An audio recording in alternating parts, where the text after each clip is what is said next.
del derecho es una exigencia mayor, yo creo, porque el contacto social no está como tan a la mano, pero va a haber todavía personas que necesitan, en cuanto a conflictos que se presenten en el derecho privado o conflictos que presente en cuanto a la parte pública.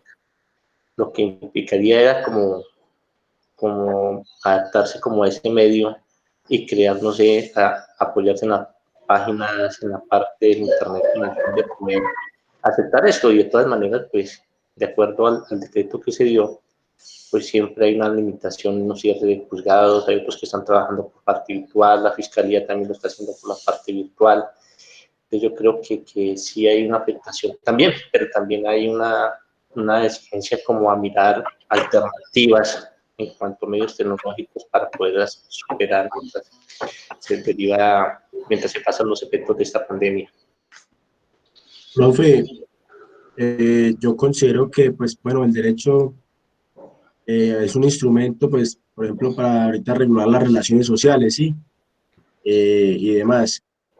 Pero también siento que en estos momentos de pandemia, no sé en otros lugares del mundo, pero acá en nuestro país se está usando el derecho como un arma de doble filo, profe, porque ahorita en estos momentos de pandemia es donde más está viendo el abuso del derecho. Estamos viendo un abuso del derecho por parte de las empresas, estamos viendo un abuso del derecho por parte del Estado, profe. Eh, no sé, ¿no? Considero yo que el Estado está, pues en procura de nuestro bienestar, ¿no? Pero está coartando nuestra libertad o sea, de una manera muy exagerada.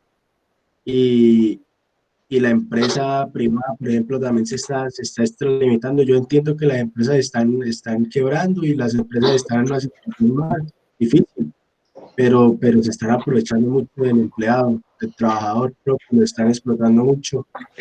Por ejemplo, desde el punto de vista de la educación, por ejemplo, la educación, sea pública o privada, de la básica y la media, secundaria, eh, se supone que un docente trabaja 6 horas y uno, por ejemplo, mi mamá es docente y se da cuenta uno que con esta pandemia, con esta virtualidad, pues ya no trabajan 6 horas, sino que trabajan todo el día, 7 días a la semana, y no se les ha brindado como un incentivo, como algo en pro de la labor que están haciendo.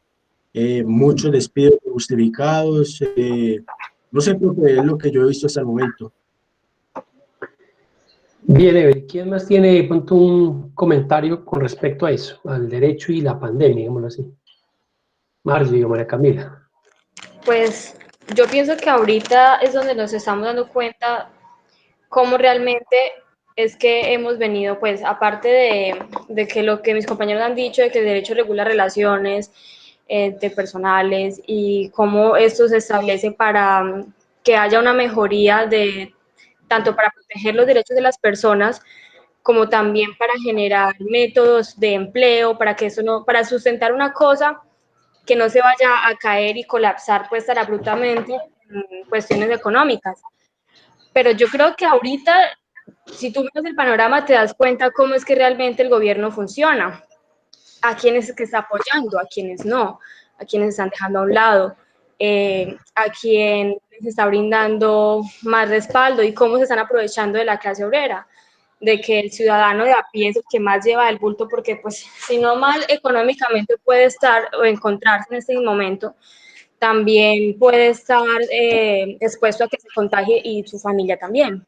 Entonces el Estado creo que no ha brindado como una realmente, pues como un acompañamiento más allá de decir quédate en casa, lávate las manos cada 30 minutos por por la televisión, por los medios de comunicación, pero realmente en manera de ayudar y de que esto mejore, pues sí como que le ha faltado un poco más de recursos y de ponerse como en el lugar de la otra persona, o sea, los que sí realmente lo están pasando mal, porque pues quien está bien, no, pues desde que esté bien él y su familia, pues no van a pensar en nosotros, pero hay personas en este momento que sí lo están pasando realmente muy mal. Gracias a Dios creo que ninguno de nosotros acá presente no, pues todos estamos bien, pero sí que le ha faltado un poquito como más de emplear métodos para que personas puedan generar ingresos o sostenerse mientras esto sucede. Sí, correcto. ¿Quién más quiere aportar de pronto algo? Profe, digamos que como acoplando un poco a lo que decían los compañeros, por ejemplo, yo hoy estaba hablando, pues yo trabajo en una atención española y me decía que, por ejemplo, allá el gobierno había adoptado la medida de que para evitar el empobrecimiento de las personas, el 40% de la población española está viviendo de subsidios del gobierno, que simplemente es como una inversión del Estado para que no se empobreciera la población. Y realmente pues aquí no se ha visto eso y casi que llevamos, aunque ellos han tenido más muertes, en cuanto al tiempo de cuarentena, ellos nos llevan como una semana nada más, una semana y media de más de tiempo. Es más, en estos momentos ellos ya empezaron a abrir algunos establecimientos, pero es bien sabido que aunque se vuelva a establecer la economía, va a demorar mucho tiempo en poder recomponerse. Y en tema de que, por ejemplo, también me comentaban lo de los despidos, que allá también dijeron que el decreto que no se podían hacer despidos masivos, así como lo pusieron aquí en Colombia, pero que realmente eso nunca se cumplió, que por una excusa u otra siempre encontraban cómo poderlos despedir. Entonces se está viendo que las medidas que están adoptando tanto el gobierno colombiano como los otros gobiernos para la protección de los empleados no se está haciendo efectiva. Se dice sí, no se puede hacer, pero realmente, y también para el empleador es muy difícil sostener a muchos empleados si no están siendo productivos. Entonces realmente no es solo, pues estoy viendo que es solo pedir decretos, pero realmente no se están fijando en cuál es la situación real de las personas. Profe, qué pena Sí, cuénteme, claro. sigo hablando. Profe, pero es que, por ejemplo, otra cosa es que, bueno, con respecto a lo que decía Margie y yéndome por esa línea, profe, la clase dirigente de este país no nos está colaborando, o sea, por ejemplo, yo no me estoy sintiendo representado por la clase dirigente de este país. ¿Cómo va a ser posible que congresistas no estén tomando iniciativas, no estén sesionando como debe ser, no estén, o sea, aún en sus casas y siguen faltando al Congreso? No se ha visto el apoyo. El gobierno nacional tampoco, o sea, muy bien, el gobierno nacional se ha hecho ver todos los días a las 6 de la tarde, de 6 a 7, pero es que una cosa es lo que le dicen a la gente y otra cosa es lo que hacen. Profe, yo no sé si tenga que ver esto con las políticas neoliberales, pero acá se ve claramente que las que se están viendo beneficiadas son las grandes empresas, son las que hay que salvar, son las que no hay que dejar caer. O sea, sí, yo entiendo que dan mucho empleo y sí, generan empleo y generan riqueza, pero, o sea, demasiado apoyo a esas empresas que ni siquiera son colombianas, muchas de ellas no son colombianas, y poco apoyo para la gente, para el campesino, y otra cosa es que en tiempos de esta crisis, de esta pandemia, y es el tiempo, es como no sé, profe, el espacio de tiempo en donde se están aprovechando de que nadie está haciendo veeduría, nadie está ahí pendiente, cuidando el erario público y se lo están robando, pues siempre lo roban, pero en este momento sí que más, profe. Estamos volviendo a ver temas, por ejemplo, de abuso del Estado, profe, de abuso del derecho, por ejemplo, este tema de los perfilamientos.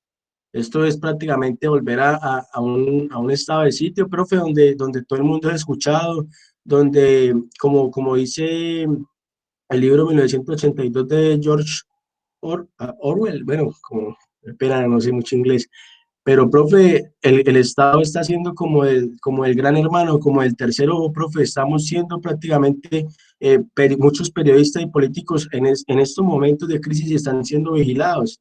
Eh, Ingresos, subsidios de agricultura para las personas que supuestamente son para las personas menos favorecidas y se le están dando a la grande empresa otra vez. O sea, estamos retrocediendo en el tiempo, estamos volviendo 8 años atrás y yo creo que eso está muy mal, profe. Sí, digamos que estas reflexiones son interesantes porque digamos que uno no puede estar digamos, de espaldas a la realidad política, jurídica y social que vive el país, ¿cierto?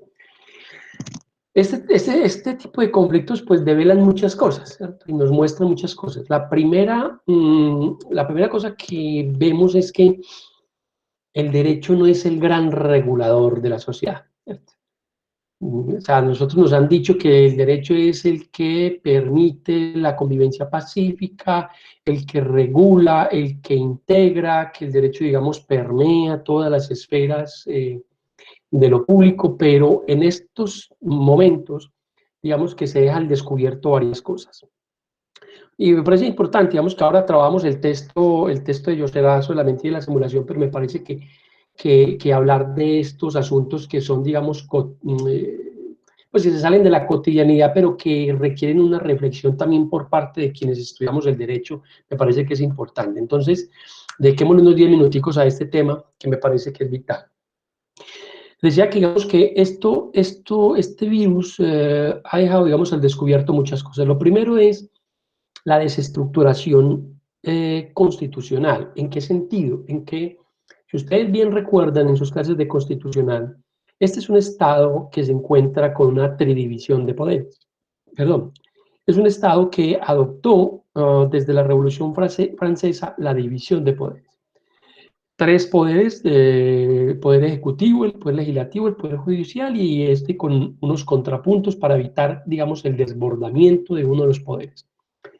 Cuando se decreta el estado de emergencia económica, pues le dan facultades al presidente de la República para que prácticamente legisle. Eso, digamos, es lo que en el 2.12, si no estoy mal, de la Constitución, hablamos de estado de excepción, ¿cierto? Es una excepción al Estado de Derecho, al Estado de Derecho.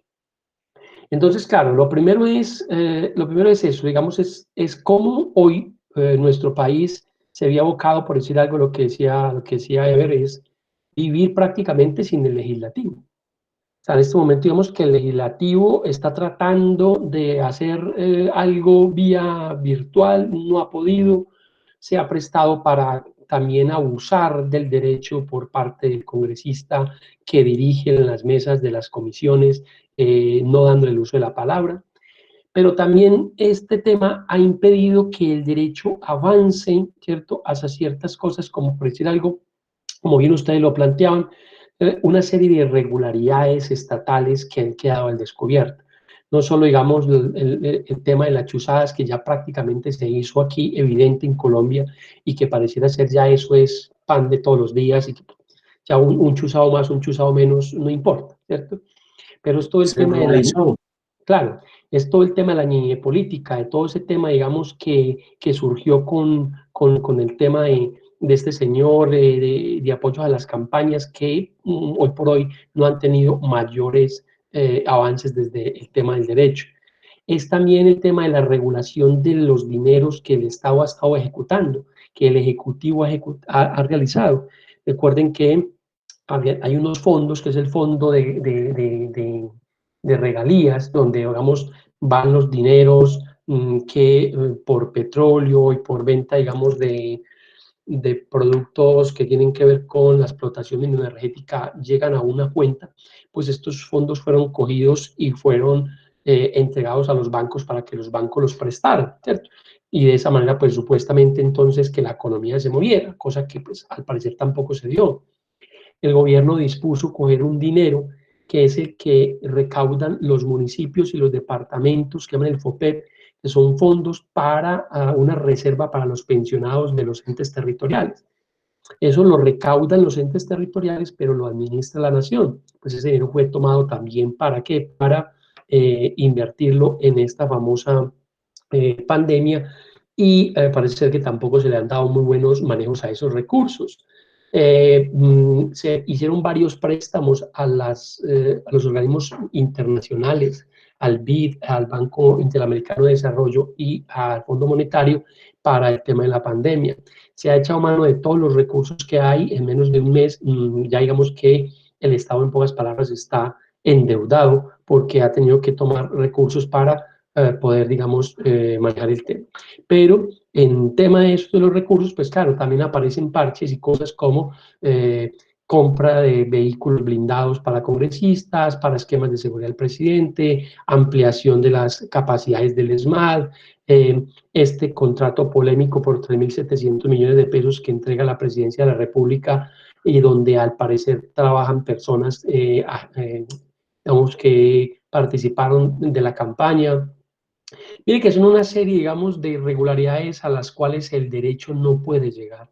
¿Por qué? Porque el derecho no es el gran regulador y el derecho es un instrumento simplemente, ¿cierto?, que si es utilizado mal por aquellos que operan el derecho, pues las cosas terminan en lo que hoy tenemos, ¿cierto?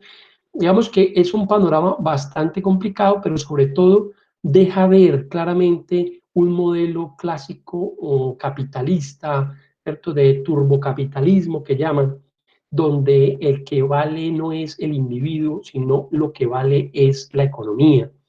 Es ese dilema que alguna vez veíamos en clase, de ese factor cuatrifuncional del que hablaba tal comparso, ¿cierto?, del derecho como integrador, pero que hoy en día es la economía la que le dice al derecho qué tiene que hacer. Es el derecho ahora el que se postra al lado de la economía como un instrumento, ¿cierto?, para que el turbocapitalismo haga de las suyas.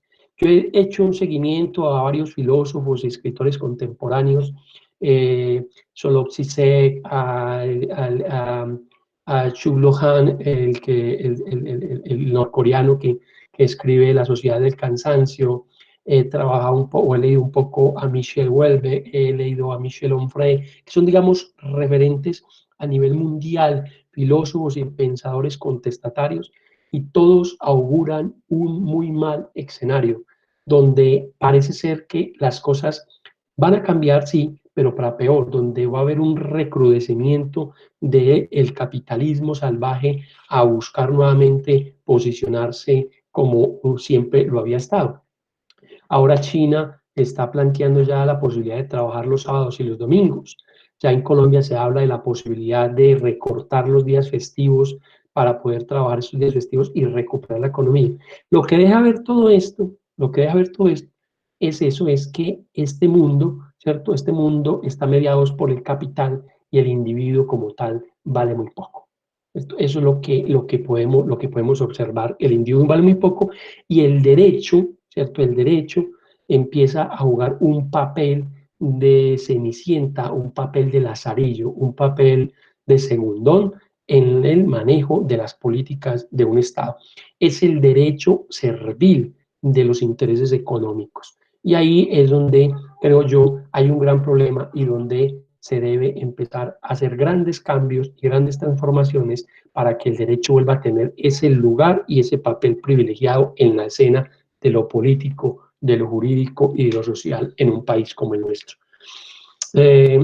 Finalmente, pues obviamente nosotros no somos el gran país y nuestras economías y nuestra idiosincrasia no es la misma de los suecos, ni de los suizos, ni de los Países Bajos, ni de los países escandinavos, de Dinamarca y demás, o como dice ese dicho popular, Dinamarca no es Cundinamarca, ¿cierto? Entonces, uno ve, digamos, esos países donde la política está más centrada en el individuo, en el respeto por su individualidad, en el respeto por sus derechos, en el papel que ese individuo juega en una sociedad, no como un sujeto que produce, sino como un sujeto que vive, que siente, que piensa y que hace parte de una sociedad y a la que el Estado debe volcarse para proteger. Aquí, si usted es viejo, entonces ya es una persona que no interesa para el Estado porque ya antes es una carga. En otros países usted es viejo, usted es experiencia, usted es sinónimo de respeto, usted es sinónimo de gran capacidad y se le da el valor que se tiene. Eso pues digamos como un comentario así, digamos, en definitiva, para que ustedes analicen el papel que o que va a seguir jugando este tema del derecho. Obviamente que después de estas pandemias, si podemos volver un poco a la nueva normalidad, pues supongo que van a haber marchas y van a haber manifestaciones en contra de este gobierno, ¿cierto? Para que explique los motivos de todos estos escándalos que constantemente se ven en este país y que ya prácticamente nada cambia. Bueno, bien. Profe, qué pena, ¿no? Profe, claro que sí, se van a volver a ver marchas y manifestaciones porque esta situación, mejor dicho, nos hizo darnos cuenta de la clase de dirigentes que tenemos, profe. Esto está, esto se salió de la mano, y el gobierno no se preocupa por los grandes, o sea, por las personas que ya tienen capital y no se preocupan por los menos favorecidos. Otra cosa, profe, ya como usted, sí, ya que usted nos hablaba del individuo, que no vale el individuo sino el capital, profe, uno lo analiza y se da cuenta que la historia es cíclica, ¿no? O sea, estamos volviendo como a esa etapa de antes de 1917, 18, donde lo que valía era el capital solamente y había una explotación laboral, un exceso de trabajo. Y creo que, o sea, uno cuenta que la historia como que se repite. Además, bueno, con respecto a las marchas y esto, profe, por algo se le está inyectando tanta plata al SMAT otra vez, ¿no? Y esperar a ver qué pasa después, porque esto, la situación no pinta nada bien. Sí, eso es verdad. La invitación que les hago es a tener una actitud reflexiva, una actitud, como yo siempre se los he planteado, de sospecha. Hay que ser muy cartesianos, hay que volver, en estos tiempos es bueno volver a leer a Renato Descartes, a su duda metódica. Hay que dudar de lo que hace el Estado, hay que dudar de la información, hay que dudar de lo que nos dicen. ¿Por qué? Porque este es un mundo nuevo, un mundo controlado, perdón, por la digitalización. Este es un mundo que va a dar un viraje al control total de la vida, a la administración de la vida, donde usted ya hoy en día no va a tener derecho a lo privado, sino que todo va a ser público. Hoy en día ya en algunos países, como Corea del Norte y como algunas partes de China, no llevar consigo el celular es un delito, porque es a través del celular que yo puedo hacer escaneo facial, que puedo hacer escaneo, reconocimiento de voz, es a través del celular que yo sé usted cómo se siente de ánimo, cómo está usted hoy, si está enfermo, si no está enfermo. Es un control de la vida, es la biopolítica en todo su esplendor, es el control social del otro en todo su esplendor. A eso nos vamos a ver abocados, a un control total, a una administración de la vida. Y eso, digamos que hay que revisarlo con mucha lupa y hay que revisarlo desde una visión extremadamente juiciosa, desde la ética y desde el derecho y la sociología. Bien, vamos a los últimos 20 minuticos o 30 que nos quedan. Después, digamos, de esta reflexión que es importante, nuevamente los invito a que busquemos lecturas sobre este asunto, miremos en internet quiénes son los pensadores contemporáneos más importantes, busquemos libros de esta gente, leamos sus entrevistas, leamos sus videos. Yo creo que eso es lo importante. Este es un tiempo para eso, para acudir a estos intelectuales que nos ayudan a entender mejor la realidad que estamos viviendo. Bien, hoy el otro capítulo de Louis Jusserand, el tema de la mentira, la simulación, ¿cierto? Como fuentes del derecho. ¿Quién quiere de pronto hacer una introducción, un breve comentario sobre este segundo capítulo de estos ensayos de Louis Jusserand? ¿Quién me quiere ayudar con eso?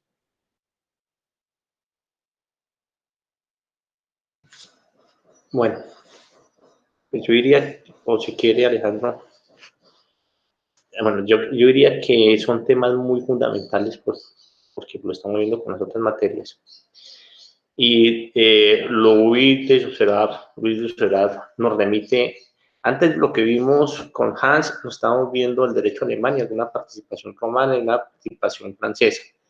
Pero ya en este documento estamos viendo es cómo lo conciben la situación francesa. Louis Jusserand, por lo que veo acá, este es un texto que viene de la legislación francesa, y pues no podemos pasar por alto que nuestro Código Civil tiene un gran aporte de la parte francesa, que fue una de las fuentes que se cogió pues para las partes chilenos y que los chilenos pues, nos lo pasaron a nosotros. Y aquí habla de unas partes muy importantes que es la mentura, la simulación y el disimulo. Pero lo huir de Yocerat no solamente se enfoca en la parte del daño que se causa, sino también en la parte, pues, como lo llama el bienhechora, que puede otorgar derechos a ciertas situaciones. Por un lado, nosotros siempre aquí en la parte colombiana miramos esto es siempre con la intención de hacer daño, de causar daño, o sea, hacer un disimulo o hacer una situación donde se simula una venta con el fin de eludir obligaciones crediticias o de pronto puede también declararse mediante el simulo alguna insolvencia en el caso cuando va a haber una separación de bienes en el vínculo matrimonial. Puede siempre se mira con la parte del cazador el daño y por eso es que en nuestro Código Civil, para contrarrestar eso, pues acudimos a la situación de la acción de simulación, en donde lo que se intenta hacer es desenfrascar esas artimañas con el fin de que salga descubierto las verdaderas intenciones que tenían esa simulación y poder declarar la nulidad de ese acto. Por eso es que esta situación de la simulación no afecta a terceros porque ellos pueden contravertir ante los estados judiciales con el fin de que se declare nulo el acto y poder así hacer exigible su situación de lo que ellos necesitan. Ahí dice la lectura que ni la mentira, ni el fraude, ni la simulación son bien vistos y que de acuerdo a esto pues tiene que repercutirse la situación de la ley, que es la que siempre nos ampara en caso de que nos sentamos afectados. Pero por el otro lado pues también nos dice, miren, está la parte de la bonachora, por ejemplo, el disimulo, un artículo del Código francés en donde los hijos que no son productos del matrimonio, que son por fuera del matrimonio, son decretados unos parias y que no solamente se lo toca el derecho a no morirse de hambre, o sea que los padres solamente pueden darle los alimentos menos el resto de situaciones. Pero ahí también lo dice, pero es que también el llamado de la naturaleza hace que los padres puedan hacerles a ellos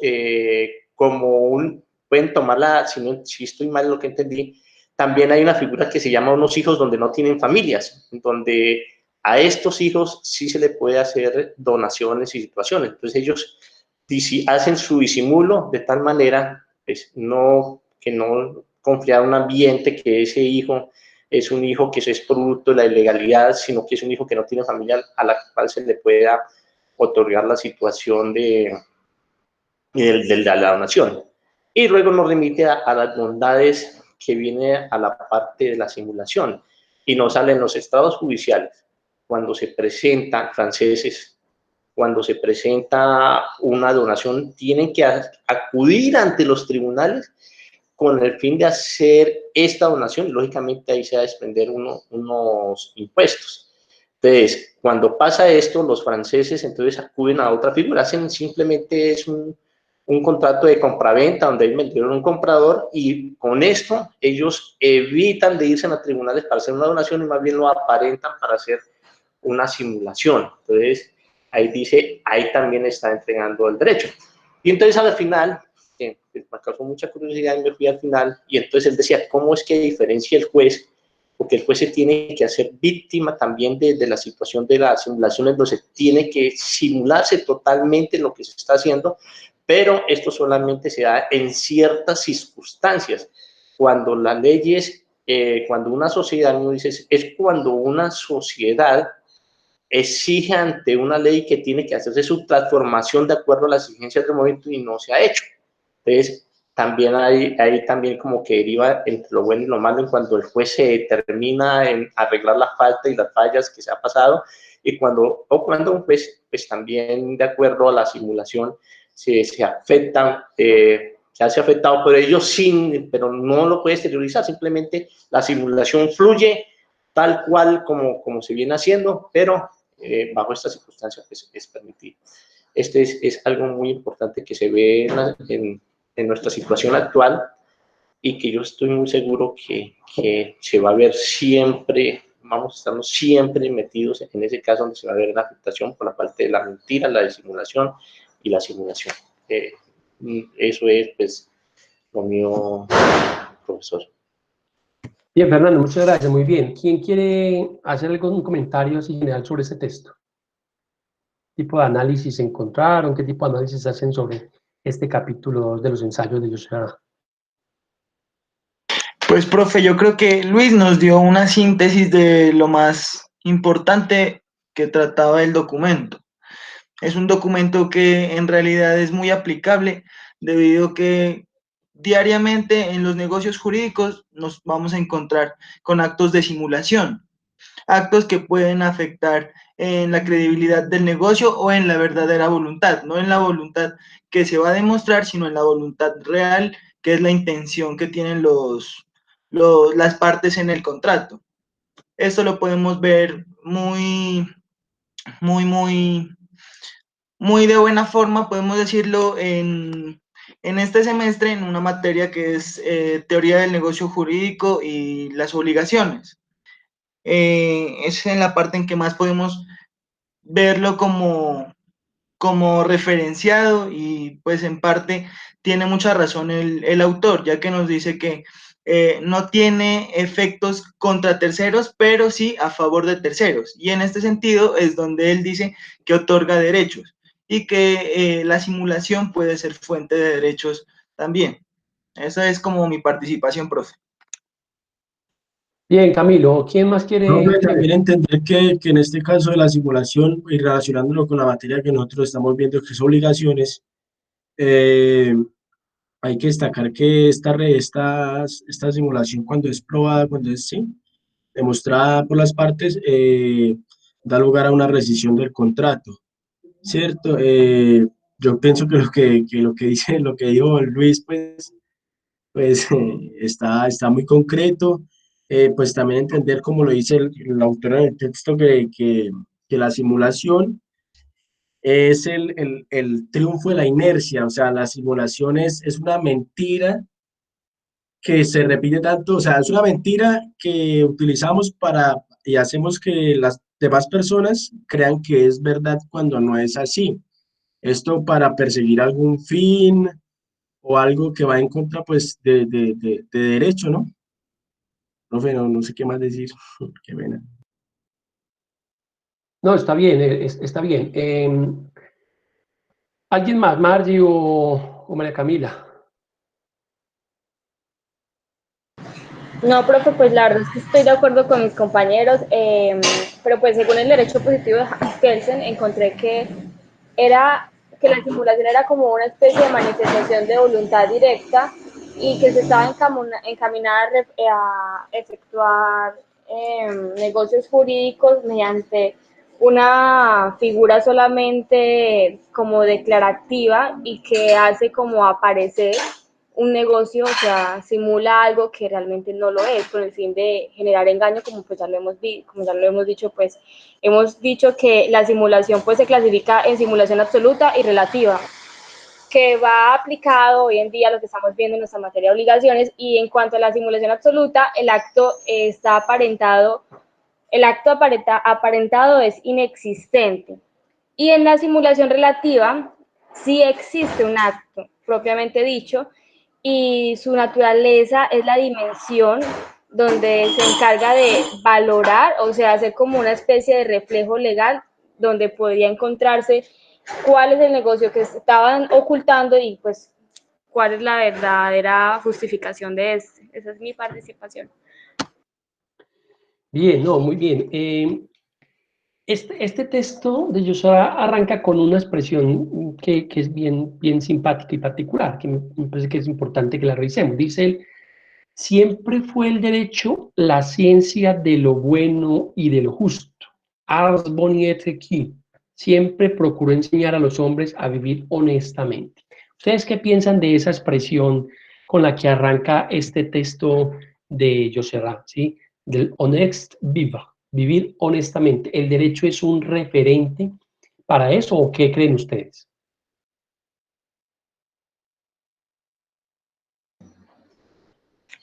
Pues yo arranco aquí con la parte última de esa frase en donde dice que enseña a los hombres a vivir honestamente.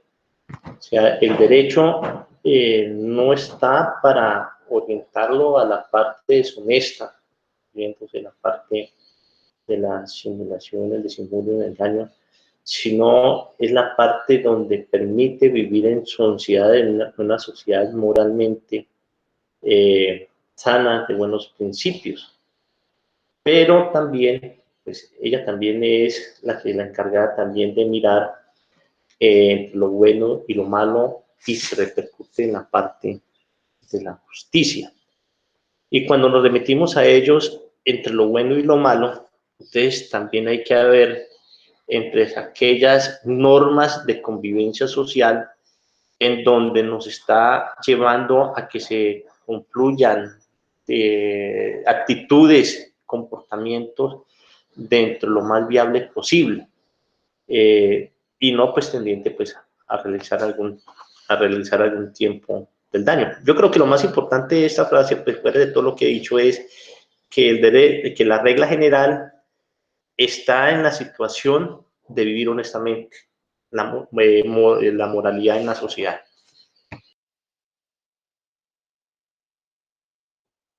Bien, sí, digamos que el derecho como tal, al arreglar cierto tipo de conductas, evidentemente lo que busca es, digamos, establecer unos patrones de carácter ético, moral, social, ¿cierto? Que ayuden a vivir a las personas en paz, ¿cierto? Vivir, digamos, de una manera pacífica.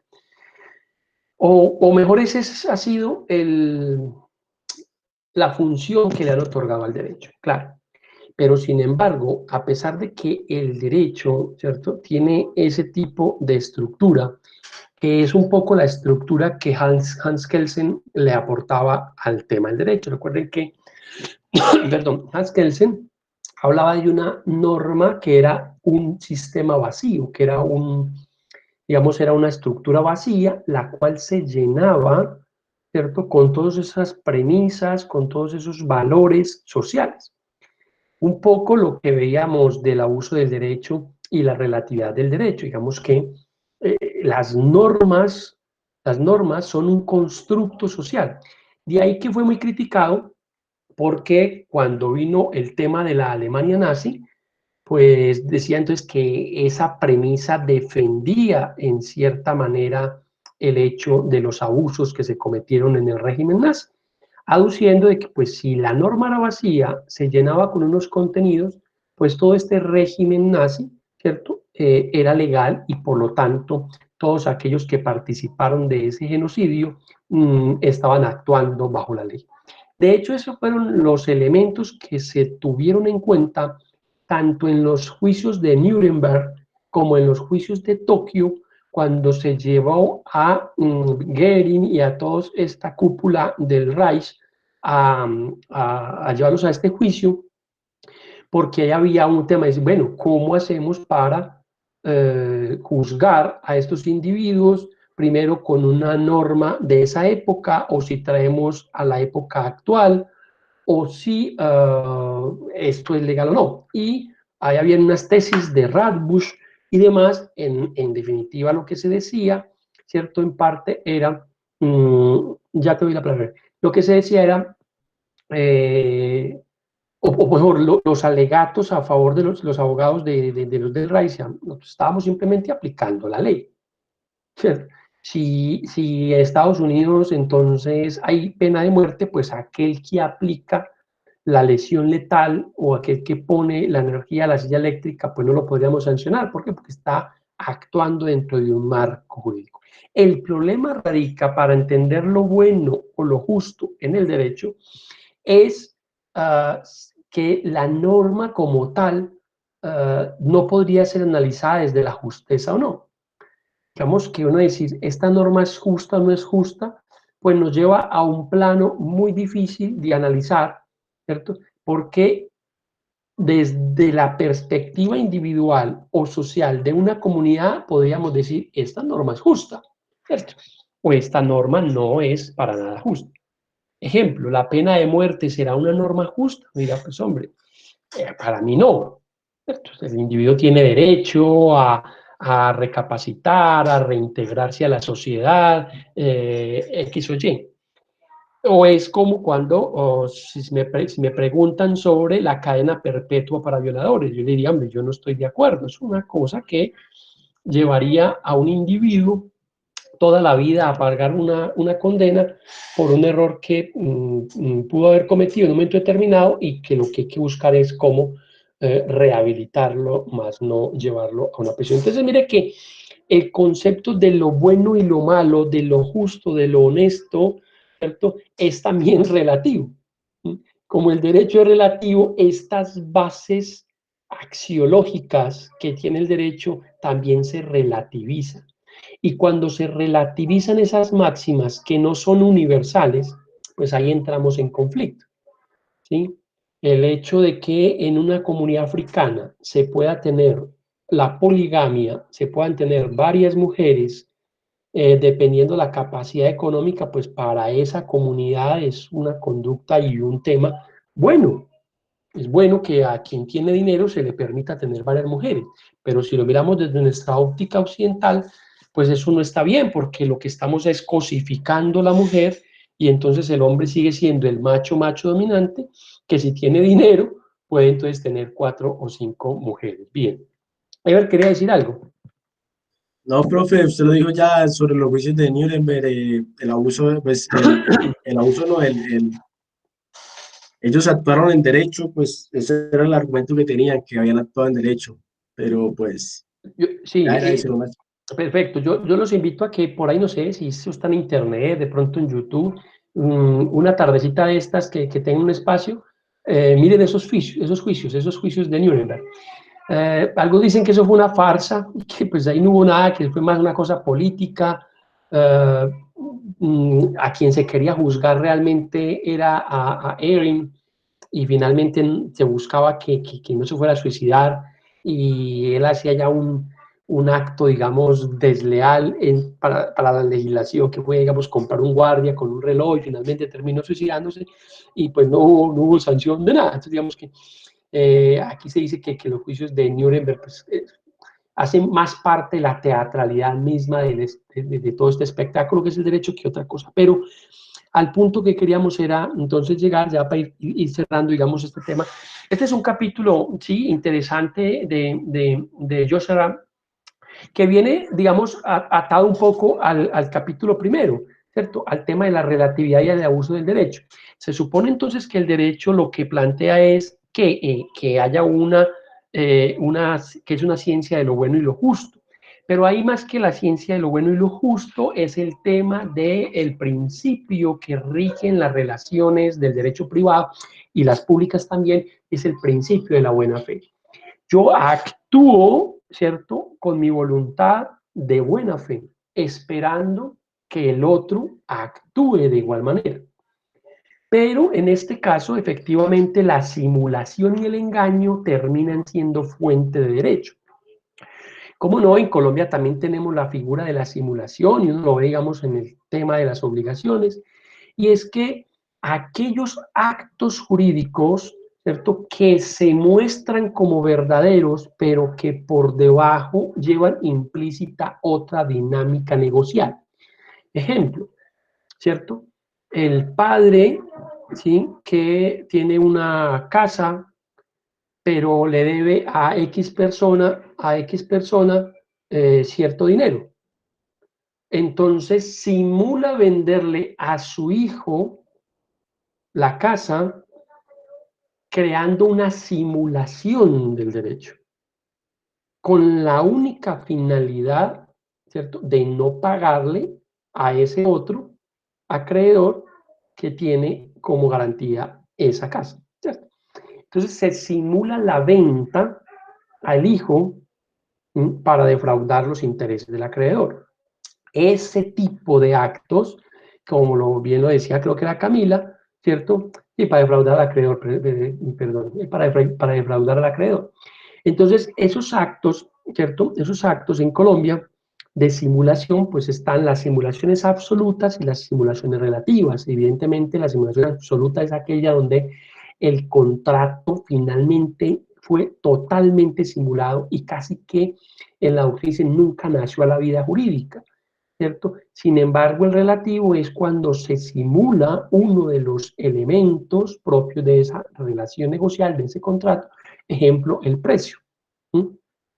Entonces, digamos que lo que la crítica en parte que trae ellos es, hombre, si el derecho es esa fórmula de lo bueno, del honesto, del vivir honestamente, ¿cómo es que entonces se transforman la mentira y la simulación y el disimulo en fuente de derecho?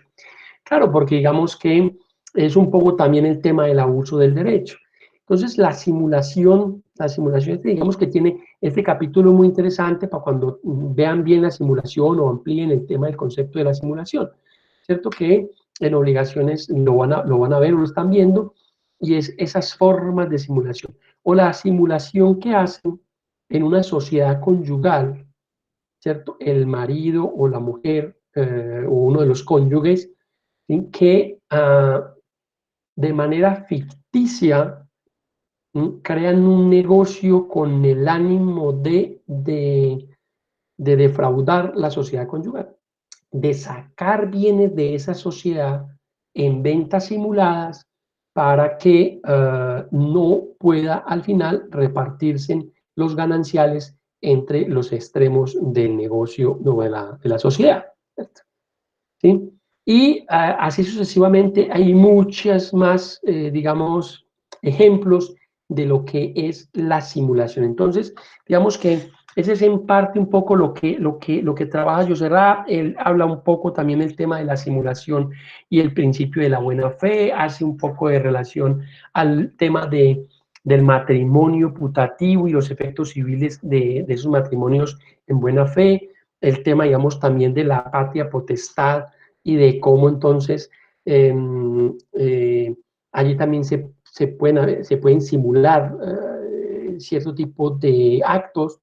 Yo puedo ir a reconocer un hijo, ¿cierto?, ante notaría, pero el hijo no es mío, ¿sí? Es un acto simulado, es un acto que podría ser demandado ante una jurisdicción, la jurisdicción ordinaria civil de familia, para que ese acto registral sea anulado porque carece de verdad, ¿cierto? Entonces, mire que lo que él hace en este capítulo es como coger esos elementos que venía trabajando y que venía trabajando del abuso del derecho y demás, y como bajarlo, concretarlo en una acción propia que es la acción de la simulación. Luego explica un poco el tema del disimulo y ahí pues digamos que plantea algunas opciones que él analiza de ese tema. Digamos que ya al final la parte 2 ya es donde habla de la simulación, ¿no? Y hace la diferencia entre el disimulo, ¿cierto? Pero digamos, en términos generales, el hombre lo que hace es revisar ese tema, y así como lo dijo muy bien Fernando, digamos, es un texto que ayuda mucho a entender ese tema de la simulación, ¿cierto? De la simulación. Bien. La idea hoy es ir hasta las 12 para no agotarlos más de la hora, revisar un poco y hacer como un análisis de este texto. Es un texto, digamos, que prácticamente nos habla de esos dos conceptos, digamos, del engaño y de la simulación, que nos ayuda a entender en perspectiva cómo estos actos simulados, ¿cierto?, rompen con esa tradición, con esa visión de que el derecho es lo bueno y lo justo, que es lo honesto, y estos se terminan convirtiendo en una fuente del derecho. ¿Sí? Bien. ¿Algún comentario final sobre este capítulo de José Ra?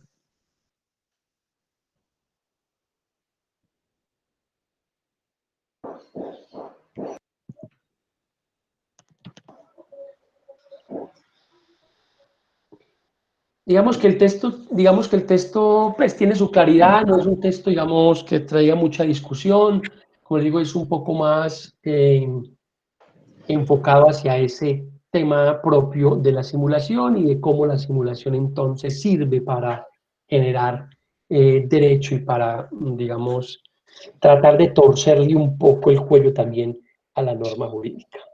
Lo que tengo ahí como una inquietud de pronto es de profundizar un poco más. Ahí hablan de la contraescritura, o sea, se hace una escritura, pero hay una contraescritura. Esa contraescritura, esa parte se ve en Colombia, o sea, yo voy a hacer una escritura, pero tengo otra escritura muy aparte que hice inicialmente, o cómo es que se maneja esa parte de la contraescritura. Sí, y de hecho, digamos que la figura de la simulación no es muy clara o muy desarrollada dentro del Código Civil, digamos que no hay un capítulo, diga, de la simulación. Hay un solo artículo, no lo tengo aquí, hay un solo artículo del Código Civil que nos habla de la simulación y ha sido más un desarrollo jurisprudencial a través de de la Corte Suprema de Justicia de la Casación Civil, que nos habla mucho de la simulación. Y la definición precisamente, digamos, de la 1766, perfecto. Y la misma definición de 1766 habla de la contraescritura. ¿Qué es lo que pasa con la contraescritura? Digamos que para que haya un negocio simulado se requiere entonces primero que haya un negocio real. Y por debajo, ¿cierto? Haya un negocio simulado. A ese por debajo, negocio simulado es el que le llamamos contraescritura. Va en contra de la escritura. Ejemplo, entonces digamos que, digamos eso, que nosotros decimos, Fernando, yo le vendo mi casa, ¿cierto? ¿Sí? Entonces, listo, yo le vendo la casa a Fernando, le ponemos un precio, a veces le ponen un precio menor de lo que puede valer, y yo digo, Fernando, pero hagamos una cosa, como yo quiero con este negocio evitar que el banco me embargue porque yo tengo una hipoteca o tengo una deuda con el banco y me van a embargar, yo le voy a hacer este negocio a usted, ¿sí? Usted me ayuda, pero usted sabe que esa casa sigue siendo mía. Solamente lo hacemos ¿para qué? Para defraudar, digamos, el acreedor en este tema, el banco. Entonces hacemos esta escritura y decimos que usted me compró, ¿cierto? Por 100 millones de pesos o 50 millones de pesos o 20 millones la casa tal, ¿sí? Y frente al derecho, ¿eso qué es? Es un negocio de compra-venta, ¿sí? ¿Es voluntario? Sí. A nadie le obligaron a no hacerlo. ¿Tiene los elementos propios de la compraventa? Sí. Tiene el precio, se llevó a la solemnidad, se elevó a escritura pública, se registró, pero por debajo, ¿cierto? Hay otro negocio, ¿cierto? Hay una contraescritura. Cuando hablo de contraescritura no quiere decir pues que hayan dos escrituras y que hayan dos registros, y entonces que ahí está el fraude, ¿cierto? No, porque digamos que el registro es uno solo y pues va dando cuenta de cada negocio, pero digamos que claro, lo que este señor plantea de la Constitución está totalmente vigente en Colombia. Todos los días se ve el tema de la simulación absoluta o relativa y se da mucho, ¿cierto? O para no pagarle al acreedor o para defraudar a la sociedad conyugal o para cualquier otro tipo de circunstancia, se da el tema de la simulación. Es un tema interesante, es un tema complejo, en la medida en que llevar un proceso de simulación implica mucho el tema de la probanza, el tema del acervo probatorio, el poder probar que la otra persona o las otras personas simularon el negocio y demás. Donde se ve mucho también, se ve en el tema de las sucesiones, ¿cierto? Porque los herederos, un ejemplo, entonces, el causante tenía una sola casa y habían 3 herederos, pero días antes, ¿cierto? Días antes, el padre causante o la madre decide hacer un negocio de compra-venta con uno de los hijos, ¿cierto? Y al fallecer, pues queda una sucesión, pero finalmente ya no hay sucesión porque el otro va a decir, no, es que esto es mío. Pues usted puede, si encuentra los elementos, demandar ese negocio jurídico como un negocio simulado y hay que demostrar que, primero, dicen que se vendió, un ejemplo, por 100 millones de pesos o por 50, y la persona que lo recibió no tiene empleo, nunca ha trabajado, no tiene propiedades, de dónde sacó el dinero, cómo lo pagó, cómo fue que, si fue al banco, cómo lo tenía, si fue en efectivo, a quién se lo dio. Entonces, hay que demostrar con muchas pruebas que ese negocio fue simulado. Si usted demuestra que ese negocio fue simulado, pues lo que haría el juez es entonces dejar sin efecto jurídico ese negocio realizado. Y al caerse ese negocio realizado entre el causante, bien la madre o el padre o el señor o la señora, pues entonces ya ese bien vuelve a su estado anterior, que quiere decir que vuelve a estar en cabeza del causante. Y ahí sí ya se puede hacer la sucesión, porque ahí sí hay patrimonio para partir. Más o menos ese es el asunto. Digamos que se ve mucho, hay mucha jurisprudencia de la Corte Suprema de Justicia en materia de simulación. Y esto es lo que hoy Yoserra traía un poco para hablarnos sobre ese tema de la simulación. Bien. Les iba a cargar el texto del texto de Carl Lawrence, pero la verdad es un poco largo, le he dado la lectura y la verdad no me gustó el texto, no es un texto que aporte mucho, no es un texto que a mi parecer, pues digamos que valga la pena, bueno, es que no valga la pena, sino que no siento que aporte mucho. Entonces más bien voy a optar por subir un último capítulo de Yoserra, que es el tercero, la evolución de la responsabilidad, que me parece que puede ser más interesante, para que lo trabajemos esta semana y lo podamos discutir el 18. Yo se los cargaría hoy para que lo podamos discutir el 18.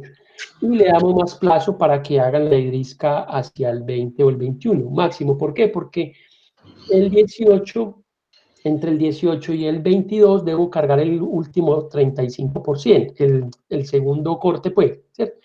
Entonces, digamos que la idea es que antes del 20, digamos que tengamos la idrisca. ¿Sí? Ya con eso les voy a dar el 31% y el 35%. Y como no hay exámenes modulares, entonces debemos hacer un trabajo final, un examen final. Entonces, yo entre el 23 y el 25 les diré qué hacemos para ese examen final, ¿cierto? Voy a buscar un texto que podamos discutir, que no sé, voy a mirar cómo sacamos una nota de ese 30%, porque esa nota la debo reportar entre el 30 de mayo y el 2 de junio, que sería el reporte del último 30%, para que quedemos listos con nuestra sesión de analítica que hemos venido trabajando. Entonces, nos queda un texto más, que será este de Luis Yoserra, ¿cierto? Para trabajarlo esta semana y que me entreguen ese IDISCAP antes del 20, ¿sí? De su análisis. Ahí ya reportaré yo el último el segundo 35. Y entre el 21 y el 25, 26, ¿cierto? No tendríamos sesión el 26, o de pronto sí la tenemos para que organicemos el 25, organizamos cómo vamos a hacer ese último 30, ¿cierto? ¿Sí? Que yo ya vendría a reportar hacia el 30 o el primero. ¿Estamos claros? Señor, profe, bueno, esta irisca de este capítulo de ellos serán sobre las simulaciones para mañana a las 12, listo. Profe, ¿qué le iba a decir? Profe, sí, colabórenos con el trabajo del tercer corte, sí, profe, para algo con lo que sí podamos defendernos. Hoy por tarde, mañana a primera hora les estoy colgando, porque como no tengo escala, entonces tengo que buscar cómo escanearles el texto de Yoserra para mandárselos, se los subo a la plataforma, para que hagamos esta idrisca. Y ahí terminaríamos, digamos, el segundo corte, y nos queda el 30, que será ya miraremos cómo lo hacemos, ¿listo?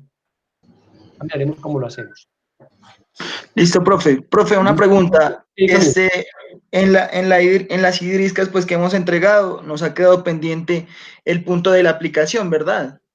Nos ha quedado el punto de aplicación, entonces estaba pensando de pronto integrar todas estas con algunos casos para que resolvamos y analicemos de pronto lo que había pensado para el tema del 30%.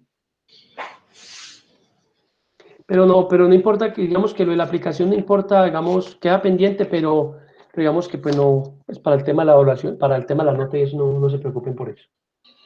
Ah, listo, profe, o sea, eso lo vamos mirando la otra semana. Sí, digamos que lo del ¿Hacemos algo o si lo dejamos así? 35 yo lo reporto con lo que hemos hecho. Ah, listo, profe.